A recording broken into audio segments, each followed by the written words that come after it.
Hi friends, welcome to workshop Telugu. మనం ఇప్పుడు చూసేది ఒక 210 litre freezer box, chest freezer అంటారు. మనం రెడీ చేసి ఒక నైట్ రన్నింగ్లో వదులున్నాము. ఐస్ బాగా రాయిలాగా కట్టున్నది. ఇది వచ్చి ఒక ఫ్రిడ్జ్ డ్రైన్ డబ్బాలో నీళ్ళు పోసి పెట్టేసి వచ్చినాము. నైట్ చూస్తే బాగా రాయిలాగా కట్టున్నది. దాదాపు 1 ఇంచ్ పైన నీళ్ళు ఫుల్ ఐస్ కట్టున్నది. ఇది దేనికి మనం పెట్టినామంటే ఐస్ కూడా కడుతుంది అనే ఒక కాన్ఫిడెంట్ కోసం పెట్టినాము ఎగ్జాంపుల్కి.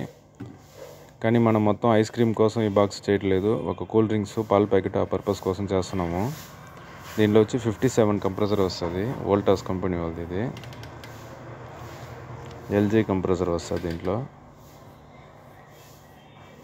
దీంట్లో వచ్చి మనం ఇప్పుడు ఈ బాక్స్ని మనం రెడీ చేసేది వచ్చి ఒక షాప్కి కూల్ డ్రింక్స్, పాల ప్యాకెట్, వాటర్ ప్యాకెట్ అలాంటివి వేసుకునేదానికి మనం రెడీ చేసి ఇస్తున్నాము.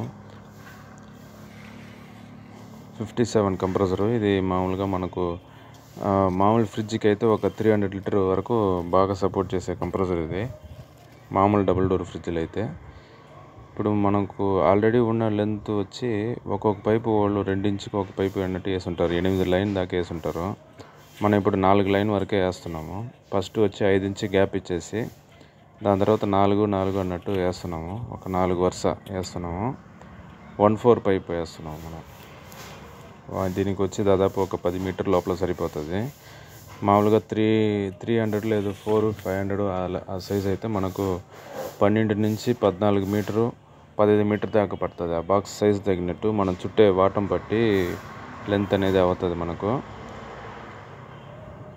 కింద హోల్ వేసుకునేసి కంప్రెసర్ పక్కన కొంత దూరంగా, అంటే స్టార్టింగ్ పైపు కాబట్టి ఐస్ ఎక్కువ కడుతుంది. అది మోటార్ పైన పడకుండా, ఆ ఫ్యాన్ మోటార్ పైన పడకుండా, డిస్టర్బెన్స్ లేకుండా మనం వేస్తున్నాము. ఈ ఒక్కొక్క పైప్కి వచ్చి పర్టికులర్ లెంత్లో ఒక క్లాంప్ అనేది బిగించాలా. ఈ క్లాంప్ వచ్చి స్టీల్ క్లాంప్. ఇది మనకు హార్డ్వేర్ షాప్లో ఈ కిచెన్ ర్యాక్లు రెడీ చేసేదానికి ఆ క్లాంప్లో వచ్చి అమ్ముతారు. మామూలుగా ఒక బాక్స్లో 12 క్లాంప్లో ఉంటుంది. కాస్ట్ కూడా తక్కువే, 60-70 రూపీసే ఉంటుంది ఆ క్లాంప్లో. దీనికి వేసే స్క్రూలు వచ్చి మనం మెటల్ స్క్రూ వేస్తున్నాము. మామూలుగా అయితే ఎంఎస్ స్క్రూ వేస్తే బాగుంటుంది. ఎస్ఎస్ స్క్రూ అంటే సిలుం పట్టదు అనమాట. ఆ స్క్రూ వేస్తే ఇంకా బెటరే. కానీ మనం వేసే ఎంఎస్ స్క్రూ వచ్చి ఇంతవరకు ఎవరు కంప్లైంట్ అయితే చెప్పలేదు. సిలుం పట్టింది, క్లాంప్ వదిలేసిందని ఏం చెప్పలేదు. మనం 4-5 సంవత్సరాలుగా చేస్తూ ఉన్నాం ఈ వర్క్. ఈ పైపులు బెండ్ చేసేటప్పుడు కొంచెం జాగ్రత్తగా బెండ్ చేయాలా. ఎక్కువ బెండ్ చేసి అదుముకొనేస్తే మళ్ళీ బ్లాక్ అయ్యేది అలాంటివి లేదు. అక్కడి నుంచి లీకులు జరగడం అలాంటివి లేకుండా కొంచెం చూసుకునేసి నిదానంగా బెండ్ చేయడం చేయాలా. ఈ పైపులన్నీ బాగా బిగించిన తర్వాత పైపుకి ఆ షీట్కి, అంటే అల్యూమినియం షీట్కి బాగా బాండింగ్ వచ్చేదానికి మనం వచ్చి మెటల్ పేస్ట్ యూస్ చేయాలి. కింద పక్క పెట్టాలా.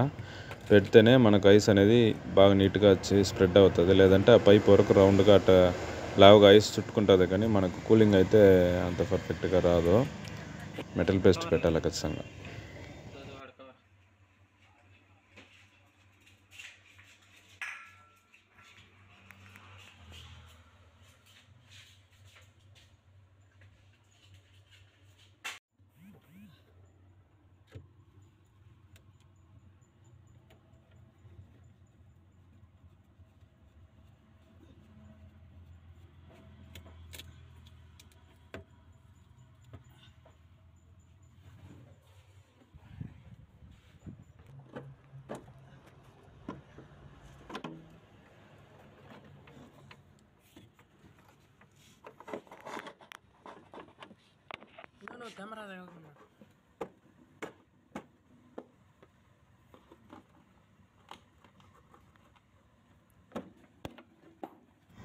దీనికి ఇన్నర్ కండెన్సర్ పోయింది కాబట్టి అదన్నీ డమ్మీ చేసి అవుటర్ కండెన్సర్ వేస్తున్నాము. దీనికి వచ్చి మామూలుగా ఒక మీడియం కండెన్సర్ వేస్తున్నాం. మరి చిన్న సైజ్ అంటే ఒక 8 రోజులు ఆ లైన్ ఉంటుంది, అది కాదు. ఒక 10 రోజుల లైక్లో వేస్తున్నాము. 57 కంప్రెసర్ కాబట్టి ఆ లెంత్ వేస్తున్నాము. ఫ్యాను ఉంటుంది. ఫ్యాన్ వచ్చి మనకు కంప్రెసర్ కూల్ అయ్యేదానికి, ఎయిర్ ఇచ్చేదానికి సరిపోతుంది. దాని పక్కన కండెన్సర్ ఏమీ లేదు కాబట్టి ఫుల్ అండ్ ఫుల్ అవుటర్ వేసేస్తున్నాం మనము. దీనికి వచ్చి ఒక ఇంచ్ గ్యాప్ ఇచ్చి మనం స్క్రూ వేయాలి. బాడీకి ఆనుకొనేసి స్క్రూ అనేది వేయకూడదు. క్లాంప్ వేస్తే కొంచెం అడ్డంగా ఉంటుంది, మరీ ఎక్కువ బయటకు వచ్చేసిన. అందువల్ల 1 ఇంచ్ గ్యాప్ ఏదైనా వాసర్లో అలాంటివి వేస్తే సరిపోతుంది.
ఇష్టంగా చేసుకున్నాను సార్.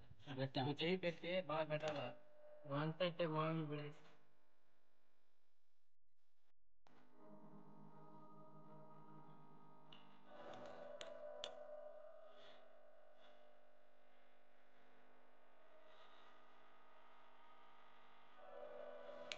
నువ్వు కూడా సమీర్ మాదిరిగా అయిపోతున్నావా? సరే సరే, సమీర్ మాదిరిగా అయిపోతున్నాడు.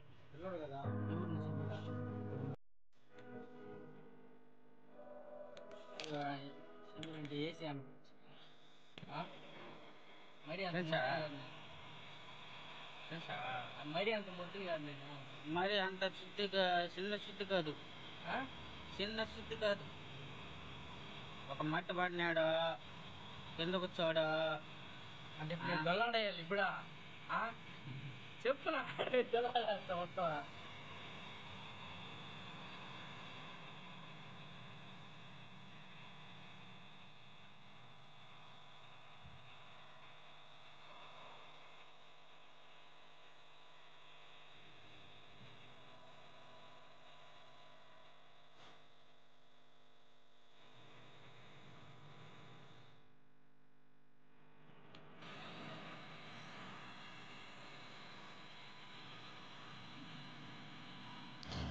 వెల్డింగ్లు అన్నీ అయిన తర్వాత వ్యాక్యూమ్ అనేది ఖచ్చితంగా ఒక 15 నిమిషాలు పెట్టాలా. అట్లీస్ట్ ఒక 10 నిమిషాలన్నా పెట్టాలి. పెట్టేసి గ్యాస్ ఛార్జింగ్ అనేది స్టార్ట్ చేయాలా. గ్యాస్ వచ్చి మనం దీనికి వచ్చి ఒక 10 పాయింట్ మ్యాక్సిమం సరిపోతుంది. ఇన్ కేస్ కావాలి అనుకుంటే ఒక పాయింట్ అట్ట పెంచవచ్చు. ఆ గ్యాస్ ఎక్కించి కొంచెం వెయిట్ చేయాలి. లైన్ అన్నీ పైప్ అన్నీ రిటర్న్ ఐస్ వచ్చేదాకా వెంబడం పక్కనే వెంటనే ఎక్కించకూడదు. అదన్నీ చూసుకొని ఎక్కించాలి నిదానంగా. ఏమంటే ఆ లైన్ అన్నీ పోయేసి రావాలి, లాస్ట్ దాకా రావాలి. కాబట్టి కొంచెం టైం పడుతుంది అనమాట. 1 అవర్ దాకా పడుతుంది. అంటే బాక్స్ షీట్ కూలింగ్ వచ్చి దాని తర్వాత అక్కడి నుంచి స్ప్రెడ్ అయ్యి వస్తుంది కాబట్టి కొంచెం లేట్ అవుతుంది. మనం ఇప్పుడు ఈ బాక్స్ రెడీ చేసి ఒక నైట్ రన్నింగ్లో వదిలేసినాము. రిటర్న్ ఐస్ బాగా వచ్చినది. కానీ ఆ ఐస్ అట్టే ఇవ్వము, దానికి వచ్చి హోస్ వేసి ఇచ్చేస్తాము. అది చూపించే దానికోసం అట్టే వదులున్నాము. మనం ఇప్పుడు షీట్ మొత్తం ఎంత దూరం ఐస్ వచ్చినా చూడండి. మనం ఇప్పుడు పైప్ నుంచి పైకి దాదాపు ఒక 5 ఇంచ్ గ్యాప్ ఉంటుంది. ఫుల్ అండ్ ఫుల్ వచ్చి ఐస్ వచ్చి ఉండదు. ఎక్కడ గోకినా ఐస్ కనిపిస్తుంది. ఈ విధంగా బాండింగ్ ఉండాలి. పేస్ట్ పెడితేనే మనకి ఈ విధంగా ఐస్ అనేది కడుతుంది. ఇప్పుడు లోపల మనం పెట్టే ఏ వస్తువులైనా బాగా కూలింగ్ అనేది ఎక్కడం జరుగుతుంది. లోపల మనం ఒక ట్రైన్ డబ్బాలో వాటర్ పోసి పెట్టినాము. అది ఎట్టా ఐస్ వచ్చినది అనేది చూపిస్తాం. ఫస్ట్ చూపించింది ఇది వచ్చి దాదాపు ఒక 1 inch 1.25 inch full and full water వచ్చి ఐస్ అయిపోయినది. ఇది మనం దేనికి పెట్టి చూపిస్తున్నామంటే అంటే ఆ టెంపరేచర్ దాకా వస్తుంది, 0 దాకా అని చూపించేదానికి. కానీ 0 దాకా రాకపోయినా ఒక 5 ఆ రేంజ్ అయితే ఖచ్చితంగా వస్తుంది. మన కూల్ డ్రింక్స్ పాల ప్యాకెట్ ఆ రేంజ్కి అయితే ఎక్సలెంట్గా ఉంటుంది మనం ఇప్పుడు రెడీ చేసిన బాక్స్ అయితే. ఈ వీడియో మీకు నచ్చుంటుంది అనుకుంటా. నచ్చితే లైక్ చేయండి, మర్చిపోకుండా మన ఛానల్ సబ్స్క్రైబ్ చేయండి ఫ్రెండ్స్.